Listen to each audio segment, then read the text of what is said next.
ونصلي ونسلم على رسوله الكريم أما بعد فأعوذ بالله من الشيطان الرجيم بسم الله الرحمن الرحيم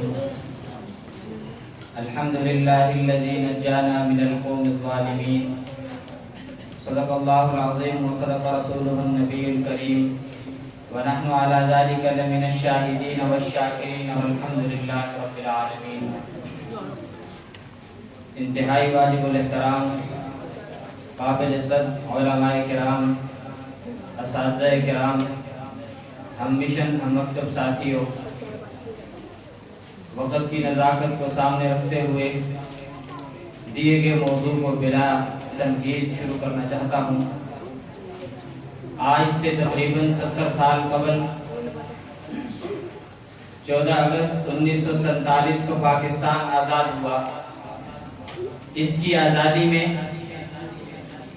کن لوگوں کی جد و جہد، محنت اور کوششیں ہیں، کن لوگوں کی قربانیاں ہیں، اور اس آزادی میں کہاں تک علماء کرام کا، کہاں تک مشائخ اعظام کا کردار ہے. آج ایک تاثر عوام الناس میں پھیلایا جا رہا ہے کہ مسجد و مدرسے سے تعلق رکھنے والے، ان کا آزادی سے کیا تعلق ہے، انہوں نے اس ملک کے لیے کیا قربانیاں دی ہیں. تاریخ کے اوراق کو آپ پلٹ کر دیکھیے کہ تاریخ کے اوراق میں علماء کرام کی کس قدر قربانیاں ہیں. آج سے 400 سال قبل جس وقت انگریز نے ہندوستان کی آزادی پر ڈاکہ ڈالا، 200 سال تک تاریخ کہتی ہے کہ مسلمان غلامی میں آ کر، مسلمان ظلم و تشدد میں آ کر مسلمان دیکھتے رہ گئے، اشک بہا تھے کہ اب کون اٹھے جو انگریز کے خلاف بغاوت علم بلند کرے.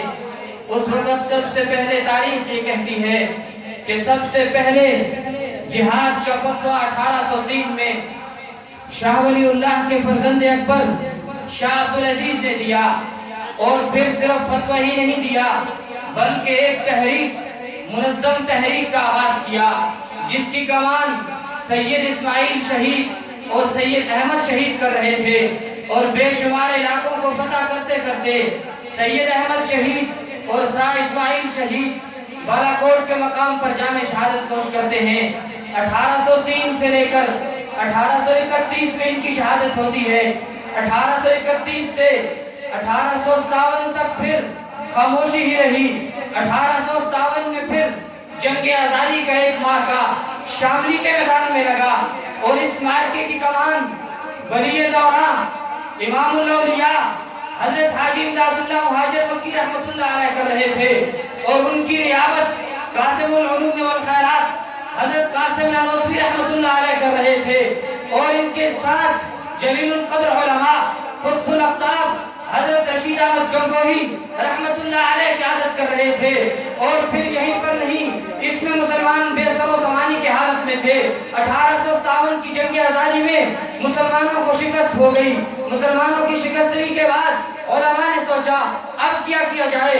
پھر 1866 میں علماء دیوبند کو یہ سوچ آئی کہ اب ایک فوجی چھاونی کا قیام لایا جائے عمل میں، تاکہ امت مسلمہ اس کے زیر تحت رہ کر ایک پر تربیت اور پرورش پا کر آزادی کے خلاف پھر عالم جہاد بلند کرے.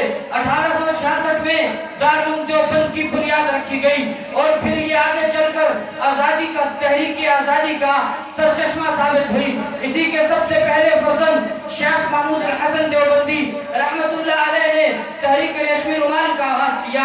اس سے آگے چل کر 1917 میں بڑے بڑے علماء، بڑے بڑے مشائخ حضرت مولانا حسین احمد مدنی رحمت اللہ علیہ اور دیگر علماء، یہی شیخ الہند 1917 میں حجاز مقدس سے گرفتار کر لیے گئے. اور پھر گرفتاری کتنی ہوئی؟ 18 سال تک جزیرہ کی قید و بند میں حضرت شیخ الہند پڑے رہے، اور پھر اس تسلسل کے ساتھ قربانیاں دیتے رہے. اسی دارالعلوم کے فارغ چیف جسٹس آف پاکستان حضرت مولانا مفتی شفیع رحمت اللہ علیہ، شبیر احمد عثمانی رحمت اللہ علیہ، ظفر احمد عثمانی رحمت اللہ علیہ، جنہوں نے مذہبی سطح پر بھی اور سیاسی سطح پر بھی مسلم لیگ کو قوت بخشی اور پھر مسلمانوں میں جد و جہد کا آزادی کا ایک جذبہ پیدا کیا گیا، جس کے نتیجے میں پاکستان آزاد ہو رہا ہے۔ آج بڑی جرات کے ساتھ یہ بات کرنا چاہتا ہوں، یہ تاثر زائل ہو جانا چاہیے کہ علماء نے کوئی قربانیاں نہیں دی ہیں۔ پاکستان علماء کی قربانیوں سے ہی وجود میں آیا ہے۔ اگر علماء قربانیاں نہ دیتے پاکستان کبھی وجود میں نہیں آ سکتا تھا۔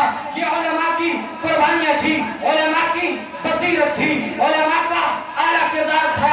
قربانیاں دے کر ہزاروں انسانوں نے تختدار پہ اپنی جان کو لٹکوا کر بھی پاکستان کی آزادی کے لیے، اللہ کی اس نعمت کے لیے اپنے آپ کو قربان کیا اور پاکستان کو آزاد کرایا۔ کس لیے آزاد کرایا؟